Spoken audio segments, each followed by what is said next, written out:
காவேரிக்கு வந்து ஒரு ஃபோன் வருது. அவன் ஃப்ரெண்டு கிட்டேருந்து, இந்த மாரி இன்டர்வியூ இருக்குடி வரியா? அப்படி சொல்லி கேட்டோன்னே, கண்டிப்பா வரேன்டி அப்படி சொல்லிட்டு அட்ரஸ் வாங்குறாங்க. இங்க அவங்க அம்மா கிட்ட சொல்றாங்க, அம்மா நான் வேலைக்கு போறேம்மா அப்படி சொல்றாங்க. வீட்ல உள்ளவங்க எல்லாரும் எதுக்கு காவேரி இப்ப வேலைக்கெல்லாம் போணும் அப்படின்னோனே, நான் இப்படியே இருக்க முடியுமாம்மா? நீங்களே சொல்லுங்க. என் மைண்ட் வந்து ஒரு மாதிரி இருக்கு. நான் வேலைக்கு போணும். ப்ளீஸ்மா நான் போறேம்மா அப்படின்னோனே, எல்லாருமே பார்க்குறாங்க. என்ன இவ வேலைக்கு போறேன்னு சொல்றா அப்படின்னோனே, அம்மா அவ பாவம்மா. அவளும் அதே யோசனை பண்ணிட்டு இருக்கால்ல.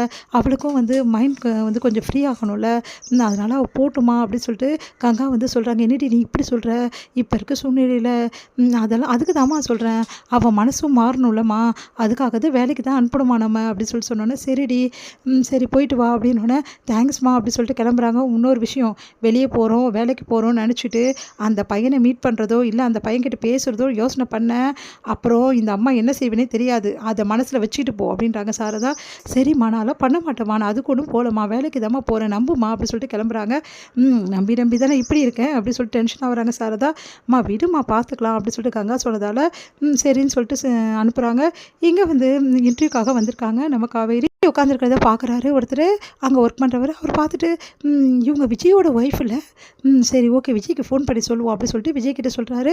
இந்த மாதிரி உங்கள் ஒய்ஃப் வந்து இன்டர்வியூக்கு வந்திருக்காங்க. என்னடா சொல்கிற? ஆமாம் எங்கள் கம்பெனி தான் இன்டர்வியூக்கு வந்திருக்காங்க. நீ வரியா அப்படின்னா, நான் வரேன்டா. முக்கியமான விஷயம், காவேரி அங்கேருந்து போகக்கூடாதுடா. நான் வர்ற வரைக்கும் காவேரி அங்கே தான் இருக்கணும். ஏதாவது பேச்சு கொடுத்து நிப்பாட்டி வை அப்படின்னோடனே சரி அப்படின்றாங்க. எல்லோரும் இன்டர்வியூக்கு வந்து போயிட்டே இருக்காங்க உள்ள. ஆனால் வந்து காவேரி கூப்பிடல, நம்மளை மட்டும் கூப்பிடல அப்படின்னோடனே எல்லோரும் போயிட்டு காவேரி தான் வந்து லாஸ்ட்டாக கூப்பிட்றாங்க. காவேரி வந்து உள்ளே போகிறாங்க. வாங்க மேடம் அப்படி சொல்லி உட்கார சொல்லிவிட்டு நான் நிறைய ஃபார்மாலிட்டிஸ்லாம் அவங்ககிட்ட ஒரு விஷயமா கேட்டுட்ருக்காங்க. நீங்கள் எங்கே ஒர்க் பண்ணிகிட்ருக்கீங்க? என்ன வேலை பார்த்தீங்க? என்ன எக்ஸ்பீரியன்ஸ்? உங்களுக்கு யார் கைட் பண்ணது? அப்படின்லாம் கேட்டுட்ருக்காங்க. எல்லாமே நான் தான் அப்படின்னு சொல்லிட்டு விஜய் வந்து உள்ளே வராரு. விஜய் பார்த்தோன்னே அதிர்ச்சி அடைகிறாங்க நம்ம காவேரி. அப்படி பார்த்து டென்ஷனாக வராங்க. நீங்கள் எதுக்கு இங்கே வந்தீங்க அப்படின்றாங்க. முதல்ல நீ எதுக்கு வந்த சொல்லு. நம்மளுக்கு அவ்வளோ பெரிய கம்பெனி இருக்குது. நீ தான் அந்த கம்பெனியில் பெரிய பொறுப்பில் இருக்க. இன்னொரு பொறுப்பு கூட உங்ககிட்ட நான் உனக்கு பண்ண போகிறேன். இவ்வளோ பண்ணும்போது நம்ம கம்பெனி சொந்தமாக இருக்கும்போது எதுக்கு இங்கே வந்து வேலை செய்யணும் காவேரி அப்படின்னோடனே, நான் இங்கே தான் வேலை செய்வேன். தேவையில்லை அதெல்லாம் பண்ணிகிட்டு இருக்காதீங்க. நான் இப்படி போனால் உங்களுக்கு என்ன?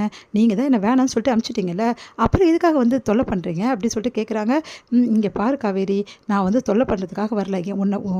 உன்கிட்ட சொல்கிறதுக்கு தான் வந்திருக்கேன். கொஞ்சமாவது புரிஞ்சுக்கிறியா? நீ தாண்டி எனக்கு எல்லாமே. என் மனசு ஃபுல்லாக நீ தாண்டி இருக்க. ஏன் நீ புரிஞ்சுக்காமல் என்னை தொல்லை பண்ணுற? நான் தான் இருக்கேனா? நான் தான் உங்களுக்கு எல்லாமே. ஏன் உங்கள் வீட்டில் வந்து வெண்ணிலா இல்லையா? வெண்ணிலா தானே உங்களுக்கு எல்லாமே. இங்கே பார் காவேரி, வெண்ணிலா பற்றிலாம் எதுக்கு பேசுகிற? வெண்ணிலா எனக்கு நான் வெண்ணிலா மேலே இருக்கிறது வெறும் வந்து காதல் இல்லடி, வெறும் வந்து அவன் மேலே இறக்கம் தாண்டி. உன் மேலே தாண்டி என் மனசு ஃபுல்லாகவே இருக்குது. ஏன்டி புரிஞ்சிக்கவே மாட்டேங்கிற? எல்லாம் தெரிஞ்சு வேணும்னே பண்ணிகிட்ருக்க காவேரி நீ. நான் ஒன்றும் வேணும்லாம் பண்ணிட்டுல.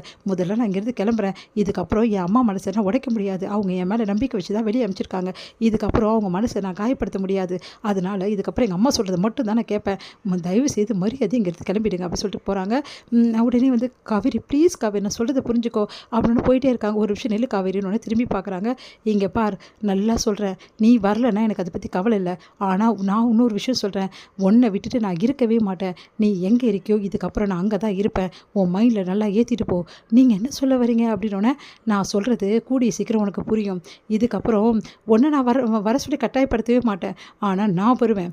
அதே மாதிரி உங்கள் வீட்டில் உள்ளவங்களாம் என்னை இப்போ வந்து தப்பாக புரிஞ்சுட்ருக்காங்களே. உங்கள் அம்மா தான் உனக்கு எல்லாம் முக்கியம்னு சொல்கிற. உங்கள் அம்மா பேச்சு நான் கேட்பேன்னு சொல்கிறல.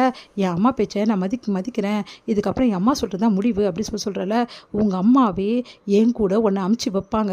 அதுவும் சந்தோஷமாக அமுச்சு வைப்பாங்க. அது எல்லாத்தையும் நான் நிறைவேற்றுவேன். இது சவாலாக நீ எடுத்துக்கினாலும் சரி, இந்த விஜயோட வந்து முடிவு நீ எடுத்துக்கினாலும் சரி, இதுதான் என்னோட முடிவு. இப்போ நீ கிளம்பலாம் அப்படின்னு காவேரி ஒரே குழப்பத்தோடு போகிறாங்க.